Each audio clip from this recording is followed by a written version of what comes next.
Asalaamu calaykum gabdho kusoo dhawaada fiidiyogeena maanta waxaan sameyneynaa nashqad yar oo qurux badan oo ka bilaabanaysa furiyarada haddaa jeceshay inaa cilaanka baratid adigana isku soo day nashqada inaa sameysid caleemahaas yariiska ah oo fariirada hadda aa gelinayo markaa sameynaysid waxaa sameysaa geeska keen dhex bartanka ku aadinin saddexdan xabo waxaa sameynay saddexda leynka dhexe xogaa yariis ah waa laga weyneynaa leemanka kale mid muuqanayaa laga dhigayaa kabacdina wareegana lagu soo wareejina wareegaas markaa wareejinaysid dhexdeeda istaakaysiin kuskusyadan dusha laga saarayna markaa saaraysid ha isku dhegdhegnaadaan oo meesha hoosena ha ku dhegnaadaan ayakana ha isku dhegdhegnaadaan quruxda cilaanka dhamaystiraya markay kala fogsan yihiin iyo markay isku dhegan yihiin isku mid maaha markay isku dhegan yihiin oo qurux badan yihiin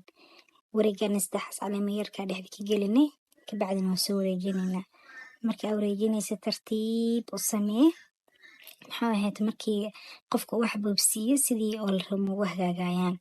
dadka badankood markaa cilaanka baranayaan ay bilowg yihiin sayid fudeeda ku furan iyo boobsiis iska ilaalina isdhahayd wax boobsiya tartiibkaaga marka dambe waa la qabsan doontaa gacan boobsiiska laakiin markaa baranaysid si tartiib ah u samee wareegwareegyada yariiskana si tartiib ah usoo dhexgelinaysaa mid kolba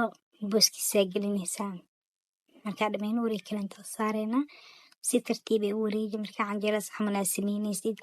wiiqataasid waa dareemi kartaa qurux ma yeelanayo cilaanka quruxdiisa waxaa waaye deganaan dad waxaa arkaysaa cilaan marinayo laba qofood qofna boobsiis oo yaqaanaa qofna nashqadiisa qurux badan muhiimada waxaa waaye cilaan qurux badan ee boobsiis keliya maaha soo boobsiiska muhiim wuu noqonayaa markaa ku shaqeynaysid laakiin muhiimada ugu weyn waxaa waaye nashqad qurux badan